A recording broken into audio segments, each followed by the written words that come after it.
Estos días aquí en la ciudad de Cuenca, en el Parque Calderón, se han instalado unos paneles que hablan de la huelga de la sal, un evento lleno de masacres, de represión, de lucha social, debido a fenómenos naturales que destruyeron algunas salinas en la costa, el deterioro de los caminos, la paralización del ferrocarril.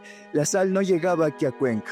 Y eso hizo que el precio de la sal subiera hasta 40 veces de su costo habitual, convirtiendo la sal en un objeto de lujo. Es que de por sí la sal es un producto de primera necesidad en las dietas de cada persona, pero además en ese tiempo era mucho más importante porque se usaba para la conservación de alimentos, ya que no había refrigeradoras. Por eso es que era tan grave la crisis de la sal. Y como siempre, quienes más se vieron afectados fueron las personas de bajos recursos, indígenas y campesinos, quienes fueron los protagonistas de esta lucha social. Y no es que solo protestaran por la falta de sal. Se supone que con la revolución liberal, la situación legal de los sectores indígenas mejoró.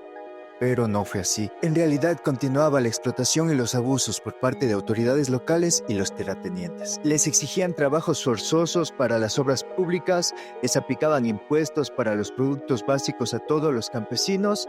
Además, a inicios del siglo XX, por la Primera Guerra Mundial, cayeron las exportaciones de sombrero de paja toquilla, lo cual redujo muchísimo los ingresos de aquí de la ciudad de Cuenca. Y encima, en 1917 llegó una gran sequía que afectó a toda la ciudad y sobre todo a las personas que vivían en el campo. Todo este ambiente de inequidad creó gran malestar en el sector indígena campesino, quienes se tomaron varios sectores rurales de aquí de la ciudad, hasta el punto que las autoridades estatales no podían controlarlos. Las élites cuencanas lo consideraban una exageración de las clases campesinas e indígenas, porque no lograban comprender toda la injusticia que ellos vivían en su día a día. Incluso varios intentos militares por calmar estas manifestaciones, pero estas siguieron de forma pacífica hasta mediados del siglo XX, cuando todo se fue al diablo. Y entonces llegó en 1925 la crisis de la sal, lo cual demostró todavía más la discriminación que existía en esa época. Llegaban personas desde varios sectores rurales aquí a la Plaza de Francisco, que era el centro de abasto,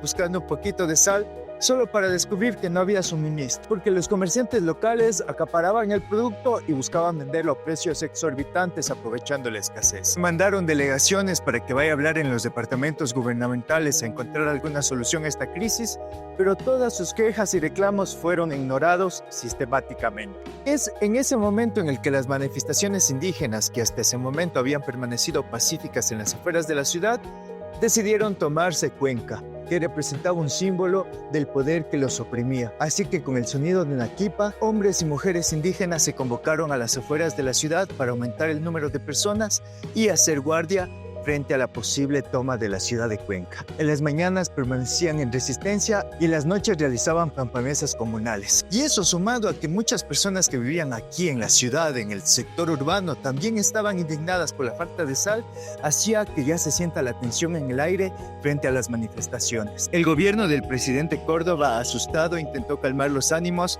enviando 1.500 quintales de sal hacia acá para Cuenca, pero esto se demoró demasiado, así que el 19 de abril de 1925, indígenas y campesinos entraron a tomarse la ciudad de Cuenca. Se dio una gran multitud e intentó tomarse aquí el Parque Calderón, pero las autoridades mandaron a los militares.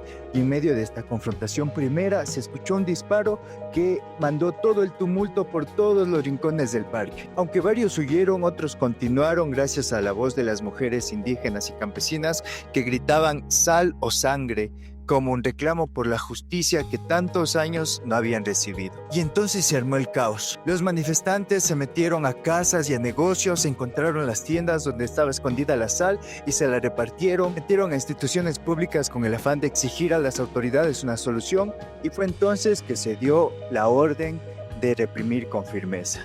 Entonces policías y militares dispararon directamente a los manifestantes. No se sabe si fueron docenas o cientos de cuerpos de los manifestantes indígenas y campesinos que llenaron todo el Parque Calderón, pero incluso los libros de historia y la prensa local, que en ese entonces eran propiedad de las élites, decían que fue un derramamiento de sangre, toda una masacre. Con esto lograron disipar a la multitud y las autoridades declararon un estado de sitio.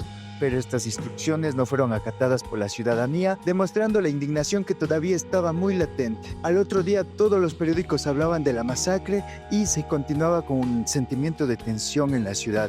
Los negocios estaban cerrados y las fuerzas del orden seguían patrullando y reprimiendo a los manifestantes. Estos volvieron a sus sectores rurales, pero seguían en resistencia. Cerraron los caminos, atraparon a los acaparadores que querían movilizar la sal escondidas, cerraron todas las líneas de comunicación, enviando un mensaje muy claro al gobierno, quien prometió que el cargamento de sal iba a llegar a Cuenca y prometió también quitar todos los impuestos que se les había aplicado a las personas del campo, pero no se consiguió la tregua.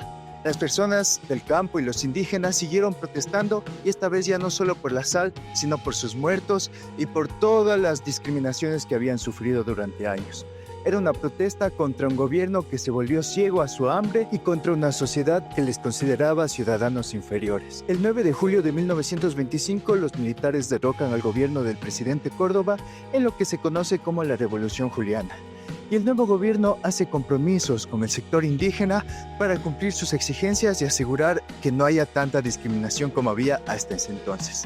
Sin embargo, el cambio ha sido muy progresivo, muy lento, hasta llegar a los derechos que se reconoce hoy en día de la diversidad cultural y los pueblos indígenas como parte fundamental del tejido social del país. Y en esa gran lucha, la huelga de la sal que se dio aquí en Cuenca es un antecedente de todas las luchas sociales que se dieron en esa época en todo el país para conseguir un poquito más de derechos que se supone que tienen hoy las comunidades indígenas y toda la diversidad cultural del Ecuador. Y además es un gran ejemplo de cómo la organización comunitaria puede generar grandes transformaciones a nivel de la sociedad.